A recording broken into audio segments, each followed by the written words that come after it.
Assalamualaikum warahmatullahi wabarakatuh. Sahabat niaga, kali ini kita akan mereview buku sekilas Nahdlatul Tujar. Buku kecil tapi menjadi inspirasi untuk melihat kebangkitan ekonomi sebelum NU berdiri, yaitu tahun 1918 Nahdlatul Tujar berdiri, kemudian diikuti Tazwirul Afkar tahun 1924 dan 1926 NU berdiri. Buku Nahdlatul Tujar ini saya bagi menjadi 4 hal. Pertama, mengapa Nahdlatul Tujar?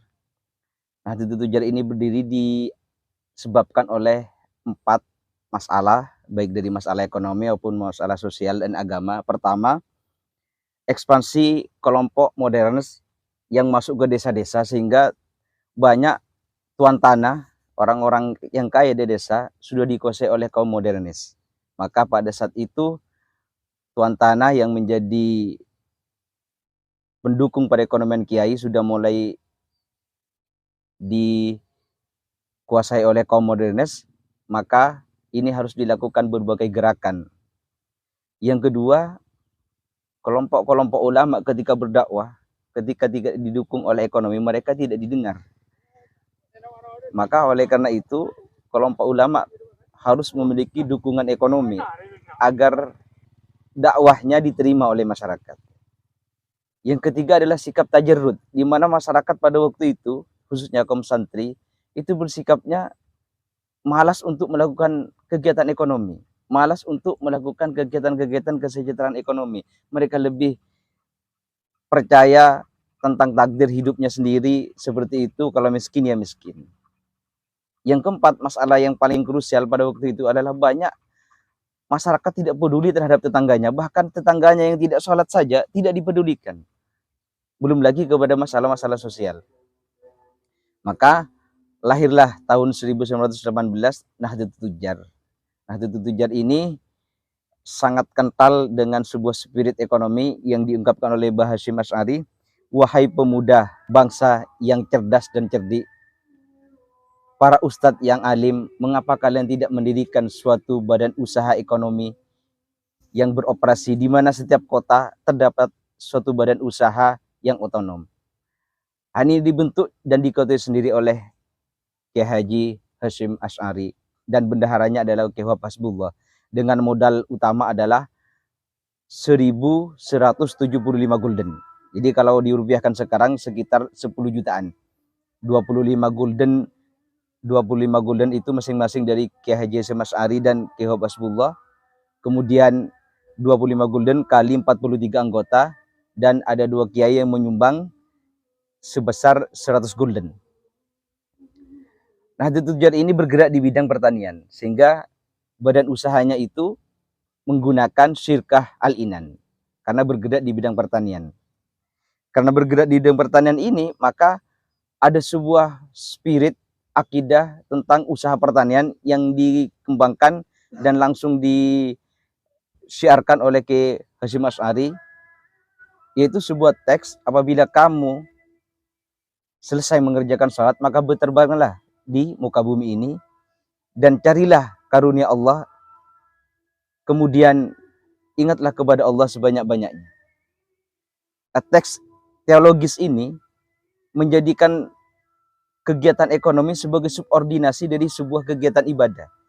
Sholat itu subordinasinya adalah kegiatan ekonomi. Salah satunya adalah ketika sholat kita membutuhkan pakaian, sarung, yang itu dibutuhkan kegiatan-kegiatan ekonomi. Kemudian dilanjutkan dengan masalah fik.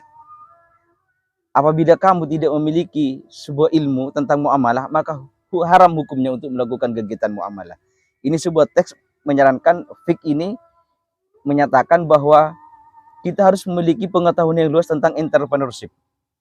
Entrepreneurship ini menjadi bagian penting, sehingga orang yang tidak memiliki entrepreneurship, ilmu tentang kewirausahaan, maka dia akan sulit untuk melakukan kegiatan ekonomi ini. Sehingga kolaborasi antara teks dan fik ini menjadi ciri khas kegiatan-kegiatan ekonomi sebagai akidah atau dalil kaum santri.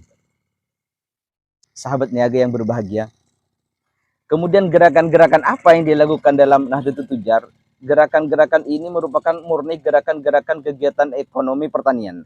Karena pada waktu itu Surabaya menjadi tempat kota pengekspor barang-barang hasil pertanian.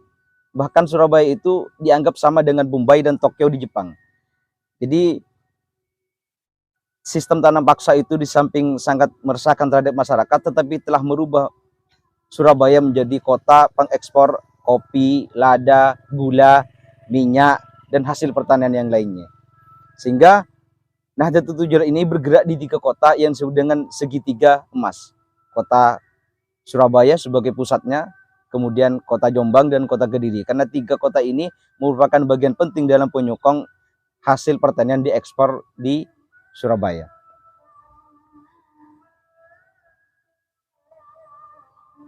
Kemudian Nahdlatul Tujar ini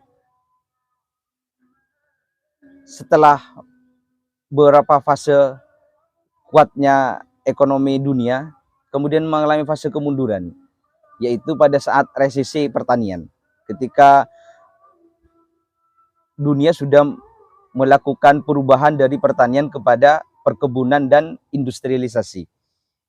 Hal ini banyak mengalami perubahan, makanya resesi pertanian ini menjadi awal mundurnya Nahdlatul Tujar, ditambah dengan politik etis, sehingga kaum Nahdien berfokus pada pendidikan dan kebudayaan.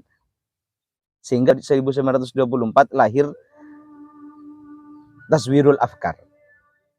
Oleh karena itu, spirit Nahdlatul Tujar ini harus menjadi bagian terpenting dalam melakukan kegiatan-kegiatan ekonomi umat.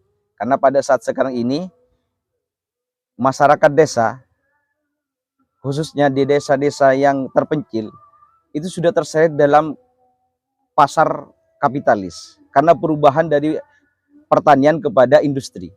Dan anehnya, mereka dimotivasi dengan untuk membuat sandang, papan, pangan, dan produk lokal, tetapi kegiatan ekonominya bersumber di kota-kota. Sehingga masyarakat desa tetap terpencil dengan menyebarnya kegiatan-kegiatan ekonomi non-pertanian, industri-industri Eropa. Masyarakat desa secara tidak langsung telah diseret ke dalam suatu ekonomi pasar, di mana mereka memotivasi untuk membuat sandang, papan, pangan, tetapi kegiatan ekonominya di luar pedesaan. Sehingga masyarakat desa menjadi rebutan dari pabrik-pabrik, menjadi rebutan untuk eksploitasi tanah. Karena semuanya terspesialisasi untuk membantu ekonomi Eropa dan ekonomi Amerika. Inilah salah satu yang harus dikembangkan, produk lokal, sehingga menjadi basis perekonomian yang membantu kegiatan ekonomi rumah tangga. Kurkit cengi.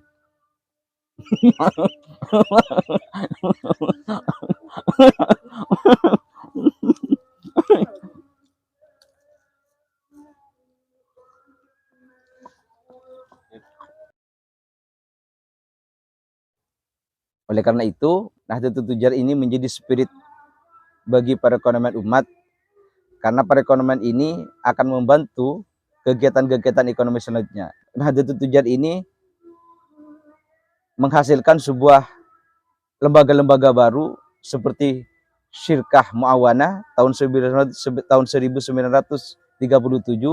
dan Lembaga Perekonomian Nahdlatul Ulama LPNU tahun 1992.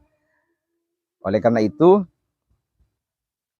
mari kita kembangkan spirit ekonomi yang telah dikomandangkan oleh Mbah Asy'ari menjadi spirit baru dalam membangun perekonomian, khususnya basis perekonomian desa yang menjadi kegiatan utama dalam masyarakat agraris dan kelautan. Terima kasih.